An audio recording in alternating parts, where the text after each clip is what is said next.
Adom TV Badwam Afisem eso na efa yedro ni nyina ya pomodemo enkomo na eye Haemophilia eho enkomo ena ye ba bedie na wutwa ne ti a ese condition bi as ade atwa wa moja ne ntwada ba condition ti se wo bi a ena enkomo ehu hia pa me wora matemboache ewa ha a wono ye president and founder Ghana Haemophilia Society ena fe Albert Pepra nurse so ewo kolebum penifo makwaba na bia bokọ de ye de nyame ase papa ma ye kan ye ewo se ye hunu condition no ankasa ansa na maba president ho na fe ono so de afem ye kan Haemophilia no a eno ye condition ben ampacho eye emfa se ye awo mu yare a emma ye moja no entwa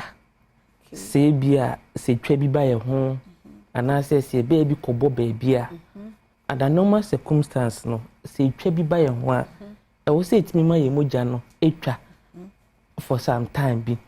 but sa yare we die ye friend nuane nro bi wo ye moja ma ye friend no clotting factors omo ni clotting factors no ana se factors no eswa e wo moja mu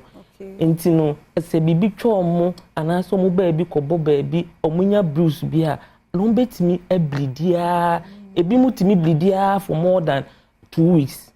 na bleeding no ebetimi akoso wo baabi a omo hnim omanum tese omo baabi a but eta akoso wo omo joint omo knee joint elbow any omo enan so ano ankle no wow. Hey, neze ete ono ya plot bi na ema bibi twa wa ema moja ni twa. Ebi mo elake saade no. Ebi mu lake saade no kra. Nti ebi wo kra mpa na tese de wo kan. Ebi wo kra de ni ntwa wo enso na moja na enwunu. Me pa twa. De wo kan kire mi joint issue. Na yetimi treaty, yetimi kio no. Yetimi kio no. Surgery wo ho. Oh, okay. Surgery no e fe no gene therapy. But no enhye da nye common na afen so na ye hyehye surgery no enti se de ye manage ye de clotting factors na eni ye moja nim no ya ye bi every blood donation mu for blood donation mu na ya twe sa clotting factors no every mu se ye de ebe manage sa ya rewe na Ghana ye wo ya kendifo no expect no betimi aye sane me me pa cho yewo okay yewo wow na no etimi de saya na debi ye mfa nsai awo mu okay na nya busuan so yare bia busuan yare yewo 6 chromosomes unse eno na determine your gender okay so obey oba ukra XX yes ena so be man so ukra XY ena sa yarewe nso no eka X no ena sa X na so ne produce clotting factors no ntino eha X no ena sa X ya nso ne produce sa clotting factors na se bibi twa etimi so ne emani twa ntem no eni ntino na mema na etawo yeso esne emano because ye mema no ye wo XY se wo X no ekoka why ne wo hono ma entimi nya hwe why ne entimi produce sa clotting factors na entimi clot ye moja no but emane de omo X ni mienu enti so munya this ba ko to chema X ba ko na e wo hono ebetima ye ne dwuma eni ntina ye ta hu no mmemmemu esne ema no ya semo ene ma men ko fa bare ho ide si ye nti emenne ye wo Haemophilia Society of Ghana men ko urabo ache ho me mo akwaba ye da se papa ba ne say de ne nya Haemophilia Society of Ghana ebe mfie be dunum ne chini me wo me ba boy se de nesi kai ya yare sa moja tu be so no pa na ne ha ho no wote hwe kakra bi a moja no entwa da sa me de sa me no kolebu no mu adikro ena edi odi mfe na ne obre pa oh eno ka baby oh ai enti nyame adominya another boy no sa na sa start here ai ye try ni dua ewo tema women hospital anopa be 10 adwumre be nunu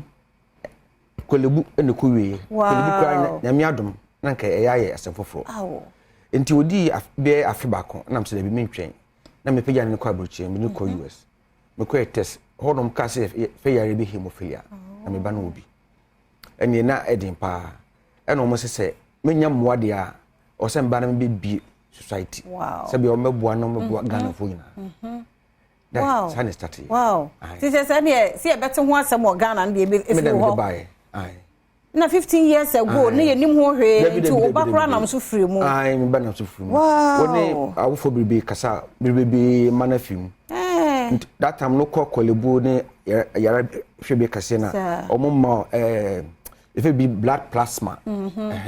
no mo de try mo jani tu no mo de guma anso entwa de me hu kura wo condition we hu kura ne say ne sa de atwa kura de wo hu sa de atwa but according to no e bi wo ho a enwunu kura wo hu wona spontaneous bleeding enti wo hu na wo like o moja so ate de bia na moja so ate tambia wo hu se o widie mu na moja anasa wo joinsi wo nkotodwe ne wo joinsi na ahon no sa de bia na washo tu moja enti se wo ba no se wonya be se ne ho te say second one no yeah we fine because of nyama doing or 20 years wow but eni ho ewo ho yare no so kan no enye ere bi a e cure afa na cure na ba enso amane okay ta gene therapy na o kan no enye nuru ha amane kran no kakra bi okay big countries no more etimi manage omuntimi a cure with the gene therapy very limited. It's just a recent innovation but otherwise you will draw bibi say now they want and now you fine until they say men fan say society by 15 or 16 years start here by 15 years yes ni senate here nkofo aba ka ho omo the same challenges are yes ni manage omo ai yejuma ya 15 years no ye won kwala omo yere be 500 any actually na Ghana no ye hwe by mamu a o se nyinipa be ahasa because say owo population bia o mo nyinipa be 10,000 pim du no yes baku ma we haemophilia o say are no bi enti Ghana e onipa be 30 million sa na se mpepe me aduasa wow ne ka se mu be 3,000 3,000 and the war yare no bi enti enenso ye dey no enti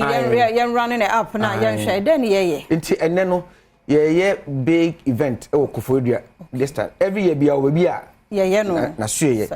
this year no me no ka say Okufodua and Okufonya doctors and nurses and patients mu nyina Okufodua mo ye big event na ye kasa ye message ni say obia say doctor next kan oba ana wunua ana obibia wosayare bibi twa na entwa ana wotehwe na ahono bibia no kolebu okay na miadum ye training doctors and nurses bibia this time omunim de omoye also okumase na echi a kofanoche Okufodua no na nurses ho a omunim yare si so ano kono na o number bi bia no obi pese o join ya your number ofre ada say ofre Nessie or Kolibu and now friend your number near 0509 294 318 says it should be 0509 294 318 President of France and the same number